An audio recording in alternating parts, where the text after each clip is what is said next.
If you didn't watch it, you won't believe what happened during Governor Kristi Noem's confirmation hearing. Stolen Valor Senator Richard Blumenthal thought he could corner her, but man, oh Manischewitz, was he wrong. From brutal hypocrisy to mic drop moments, this hearing had it all. So stick around to see Kristi Noem give a masterclass in how to deal with a lying, slimy Democrat. Let's get into it. Hey guys, welcome back to the channel. Do me a favor, become a subscriber to the channel. The analytics are telling me that 38% of the people who watch my videos subscribe. If you're one that hasn't yet, become a part of the family and the movement that we're pushing. Also, hit the notification bell and smack that like button because it really helps us get our message out to more people. All right, let's get into the drama that unfolded during Governor Kristi Noem's confirmation hearing to run the Department of Homeland Security. If she were deaf, dumb, and blind, she would still do a much better job than Alejandro Mayorkas, who was actually impeached for allowing the border to remain open, but actually used taxpayer dollars to go fetch more of the world's paupers to come into the country without going through a legal port of entry. Now, here's the thing. These confirmation hearings are supposed to show the American people if the nominee is qualified for the position that they were nominated for. Democrats never asked a single question about qualifications unless it was a gotcha and it was a lie. Instead, they attacked Donald Trump and anyone who supports him, including the nominee. They know that everyone Trump nominated for positions in his administration are qualified for the job. He wouldn't have nominated them otherwise. He's Donald Trump. They just wanted to score political points, and Senator Blumenthal of Connecticut was no different. So if you thought this would be a fair evaluation of Governor Noem's qualifications, well, I've got some oceanfront property in Nebraska to sell you. Spoiler alert. It was a classic D.C. spectacle packed with partisan antics and a big old dose of selective outrage. So picture this. Senator Richard Blumenthal, the guy who famously misremembered his Vietnam service, decided he was the moral authority on family separation policies. He grilled Noem about Trump-era policies, probably hoping she'd fumble. What he didn't expect was for her to show up with the receipts, and she didn't hold back. But here's where it gets crazy.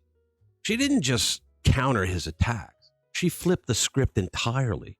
Let's break down this exchange. Blumenthal asked, "Will you help me reunite children with their parents who were separated by Trump's family separation policy?" Her response should be a lesson to rhinos at every level of government. This is how you take down snooty, lying, stolen valor Democrats who want nothing more than to insult you. Give it a watch. I want to call your attention to an effort that I've led to help reunite children with their parents, children who were separated as a result of the so-called family separation policy in the last administration. I have introduced a measure called Keep Families Together, not only to limit separation of families at or near ports of entry, but also the Families Belong Together Act for several Congresses to help bring the children, the kids who were victims of this policy and who still are not big back with their parents. I hope that you will support that kind of effort. Here we go. Senator, the Trump administration never had a family separation policy. They had a zero tolerance policy, which said that our laws would be followed. What I'm alarmed by is the over 300,000 children that went missing during the Biden administration. And when we talk about children and what they're potentially facing as far as victimization in this country and the trafficking that's going on, this administration's lack of desire to find out where those children are or what they may be going through is alarming to me. So I want to stop that. Because my time is expiring, I'm just going to interrupt again with apologies to say, let's put aside. Well, I can't put aside 340,000 children. Let's put aside what happened in the past. Let's put aside the labels and what happened in the past. He just went around the Biden administration's history and went after Trump and said that his family separation policies, which didn't exist. There are still 1,000 children who are separated and waiting to be reunited. You I'd believe like it? your commitment that you're going to He ignored what she continue said. the effort There to you go. reunite them with their parents. Senator, keeping families together is critically important to me and to this country. I'm concerned about Laken Riley's family, that they no longer have her. I'm concerned about the fact that we have people in this country that don't know where their children are, or people in other countries who sent their children here and they've been lost by this administration. So yes, my focus will be to keep families gotta love together. We will uphold our law and we'll make sure that we're doing everything we can to keep our children safe from the trafficking and the drug epidemic that's hit this country. I'm going to end on an optimistic note and say I take that as a yes. Yeah. Thank you. Boom, mic drop. Can you imagine how he must have looked when she just did that to him? Now think about it. Instead of Blumenthal asking her questions about her qualifications to run DHS, he blatantly insulted her in a guilt by association tactic, claiming that there were 1,000 children who went missing in the Trump administration who came over the border illegally, and he literally ignored her comment about over 300,000 children missing under the current Biden Democrat administration. It's unbelievable, this guy. And yet, Blumenthal kept pressing, let's put aside the labels and what happened in the past. And then he brings up the past again, doing a reflex angle around the Biden administration all the way back to Trump. That was the giveaway, guys. These Democrats don't give a rat's ass about who's running the government. They just want to trash Trump.